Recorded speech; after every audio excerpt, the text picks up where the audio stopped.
Again, very thankful and blessed of course kasi kanina grabe yung labanan. And siyempre sobrang happy and proud sa team kasi kita ko yung pagod talaga, especially nung gumalaw na din talaga ng maganda yung Choco Mucho, which is yun yung in-expect namin. But ang good thing kasi nakapag-invest na rin kami ng good 2 sets. So, yeah, and good thing siyempre na nakuha na panalo namin siya. So, yeah. Thank you, Coach. And for Jackie, ikaw rin talaga isa sa mga nag-step up for signal in this game. So, ano lang siguro masasabi mo sa naging performance na tonight against Chelsea? Happy ako sa naging performance ng lahat. Talagang pinagpagura namin sa training. Then, sinunod lang talaga namin yung system ni Coach. Thank you, Jackie. We also have our best player of the game here, Jel. Hey! So yun, Jel. Ganun talaga. Third straight win ng Signal ngayon, tapos against big contender like Choco Mucho lang din. So gano'n lang siguro nakakatulong pa sa pag-boost ng moral ng Signal early in the conference? Malaking bagay po sa amin kasi tulad nga ng sabi niyo po na siya sila sa matibay na team at 100% sure na makakatulong sa amin to sa mga next games pa namin. And yun nga, 100% ready din kami sa kung ano man yung ituturo pa ni Coach, kung ano pa yung kaya namin i-absorb sa ipapagawa ni Coach. Ingal yan. Jackie, ano lang yung naging mindset mo knowing na yung Choco Mucho matitiba yung leaders sila like si Sisi, tas yung mga veterans na sila, Royce Nubin?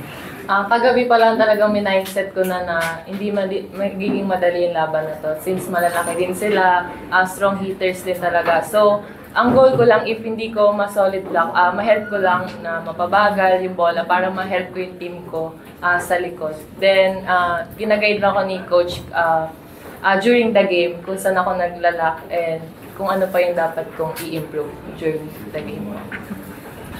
Coach, ano yung pinaka nagugustuhan mo sa team mo ngayon despite yung mga kulang na sa tao na muna? Saan ka pinaka-proud siguro na kumbaga pinaka-asset ng Signal?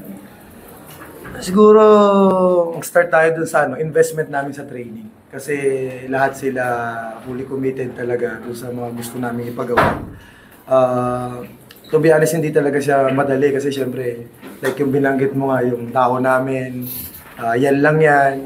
Pero, like kung sinabi ko sa kanila before na ano talaga, kung sino nandito, magtrabaho tayong lahat, sumunod lang sa sistema, magpakondisyon lang mabuti, alagaan yung sarili, and that's it. So, then pagdating ng game, I'm sure alam namin kung ano yung pwedeng kayang gawin, alam yung pwede igalaw, which is yung, siguro sa game ngayon, yung first 2 sets namin, sobrang happy ako. Grabe yung galawan, execution ng plays, yung service namin, even defense, actually kompleto, but syempre yun nga, like sinabi ko kanina, gumalaw din ng maganda yung Choco, which is yung respect din talaga namin sa kanila, especially the coaching staff din. Alam namin kung paano rin sila magtrabaho. So, ayun, sobrang happy and syempre doon sa panalo talaga. So, nakuha namin yung game. So, yun. Coach, yun na last 2 sets, yun na nakakuha yung Choco, nakakuha pa. Tapos yung dulo nung itong 4th set, magandikit pa. So I guess early into the season, gano'n nakakatulong na makabuo ng karakter dito sa inyo yung mga ganito? Malaking help sa amin to kasi kung mapapansin nyo sa past experiences namin na yung 24, minsan napapakawalan namin. Pero yun, isa yun sa sobrang happy ako kasi talagang kinukumit ng bawat isa na matapos talaga yung game. Kasi yun din yung isang tinitraining namin every day, every time na kailangan yung mindset natin. Ang kininyo kung sino yung gustong pumuntos para matapos tong game na to. Jel, yun yan.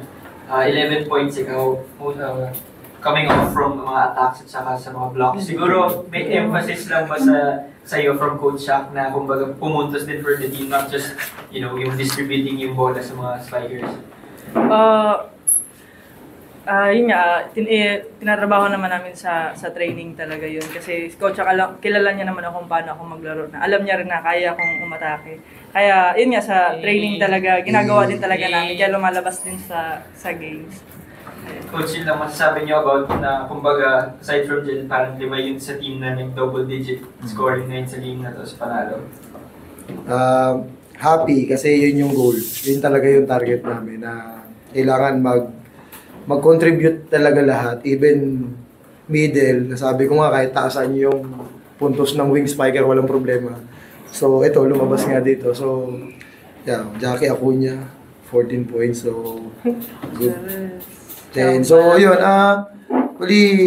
di naman ito yung proof talaga na okay na kami. But at least magandang start or sign para sa amin. And guro, not only i-maintain, but yung i-improve ba and mag-progress sa lahat ng gagawin. Then Jackie, yun nga. Etong to start the conference, medyo pa iba-iba yung pag-start ng lineup ng middle Yes, sa po. Signal. Pero ikaw this time, yung next step up for the team. Paano mo lang yun stay ready na kumbaga whether kunya ikaw yung coming off the bench pero may start makatulong din sa goal? Every game, sinasabihan naman kami ni Coach kung sino yung magiging starter. Bali, ina-accept lang namin yan if ever na ipasok kami, bibigay talaga namin yung best namin makatulong. Tapos ngayon na wala si Ate Doris, talagang mindset ko na kailangan talaga ako ngayon na kailangan ako ng coaches ko, teammates ko na mapanalo yung laban na to. Yes. Para sa'yo. Kasi ingit mo talaga eh. Yun nga, Coach, ano lang yung masasabi nyo sa growth ni Jel sa inyo na bukod nga sa setting, pag kailangan din pumuntos, pinoprovide niya sa inyo? May nadidiscover yung ano natin. Ano yan? Bali, yun talaga yung yun yung plano din talaga. Binabalance ko lang din kasi syempre, every game siya talaga yung main center. So parang timing lang siguro ng Pero yung iba kasi, nasa na niya, sa galaw na. When it comes to dun sa situation na ganito, alam niya na yung gagawin. So, siguro yung maturity din, yung naging improvement niya every conferences, and then yung sa training, and then yung mga ideas lang na nabibigay namin. Siguro lahat magkakasama na doon. And good thing, lahat yung buong team namin na maganda yung response doon sa lahat ng ginagawa namin paghihirap. Sorry.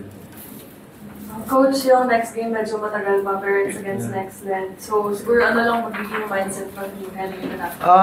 Right now, mag-recover muna.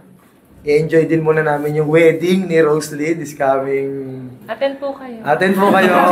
Actually, kaya wala siya nasa Pangasinan kasi sa Pangasinan yung wedding.